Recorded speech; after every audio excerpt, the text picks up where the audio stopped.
Hi, I'm back and I am excited to show you something that I've been reading um, for the last 3 days. So, this is Journey Under the Midnight Sun by Keigo Higashino.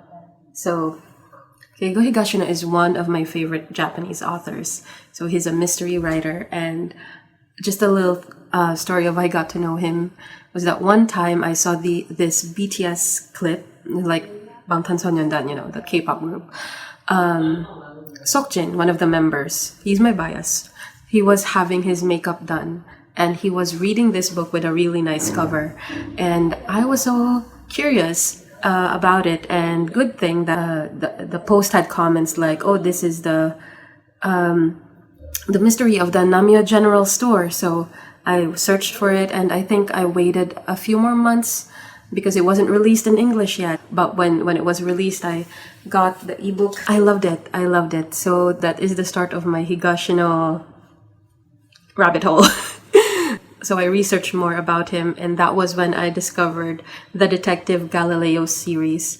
So the order of the books are not the same in Japanese. In English, the first book was The Devotion of Suspect X, and that was what solidified my interest in Higashino more. And since then, Manabu Yukawa, Detective Galileo, has been one of my favorite fictional characters ever. So I've read Salvation of a Saint and Midsummer's Equation. I haven't read the latest ones yet, but I'll get to that when I'm not too busy. But I don't know why I actually picked this up, even if I have a lot of things to do. Maybe because I was trying to have a change of pace because I've been very, very busy in the last couple of months. Not just couple, in the last, like the first half of the year, I was very, very busy. And I chose this because they said that this is one of his best works. And it's also not a series, it's a standalone. So, you can just read this book and finish it and think about it, and you don't have to find another book. So yeah, I was very, very excited, and it did not disappoint. So before I tell you what it's all about and what I think about it, let's drink some tea. Journey Under the Midnight Sun is a complex and enthralling mystery that spans over 2 decades. It all begins in 1973 with the murder of a pawnbroker in an abandoned building in Osaka. Detective Sasagaki is assigned to the case, and what unfolds is a web of intrigue involving 2 children connected to the crime: Ryoki Rihara, the victim's son, and Yukiho Nishimoto, the daughter of the main suspect. So it's said that this book is longer than most, and I think it's more than 500 pages if you buy the physical one. And yeah, I finished it in 3 days because I was so immersed into it. I didn't want to put it down, and I always picked it up when I had free time. And I don't want to give spoilers, but let me just tell you that this book has very, very dark themes, which I would already, expect from a mystery crime writer, and all that. But I did not expect those themes to unfold the way they did. It's just like, evidence upon evidence, testimony upon testimony, all of these unfolding. It's crazy. What I think about this book is it's actually quite heartbreaking. We love a good mystery. We love a thrilling cat and mouse chase, but I think in the heart of it, Journey Under the Midnight Sun is such a personal account of what happens when people live with their trauma in the most devastating way, and how it affects the people around them.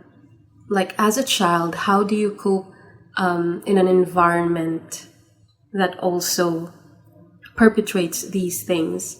And yeah, this book, honestly, now that when you look back at it, the record of crimes listed here, the record of crimes listed here is insane. We talk about adultery, prostitution, essay, our word, pedophilia, fraud, theft, identity theft, all those other things, abduction. There's even hacking, there's piracy, there's poisoning and murder at the very start of it. So yes, I would like imagine those like wiki pages and list of crimes and everything is there. It's so sad. While it's fascinating how those unfolded and how they interweave in the story, as you read, you understand why this all happened.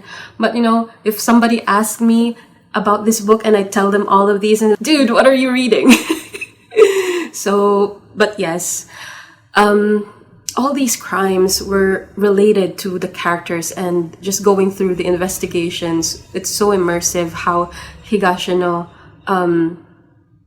piece by piece tells us everything, and how we also get to form our own theories and the validation that comes after when we figure it out. And one thing that I also like about this is how the investigation wraps between like two key people, but they never really talk. It's more of the people talking about them, and that's what's fascinating to me, because I'm going to talk about the ending, which a lot of people don't really like. I think it's such a clever way to end it, because it solidifies the testaments or the testimonies of people about them.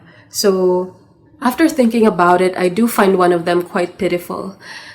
And yeah, but I'm not going to say anything more because I don't want to spoil.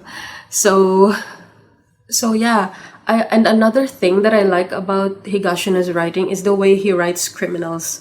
Is not like, black and white, is not good, bad, like that. And we get to understand the psychology behind them and their motives and what shaped them, because their pasts were not very merciful to them, were not very thoughtful and caring to them. So you can't really hate a character that Higashino writes. He creates complex characters, but at the same time makes them very, very realistic. And I think that was what really made me love his writing. So yeah, that is it for this one. And if you've read Journey Under the Midnight Sun, I would like to know what you think about it. So thank you, and I'll be back for more book recommendations soon.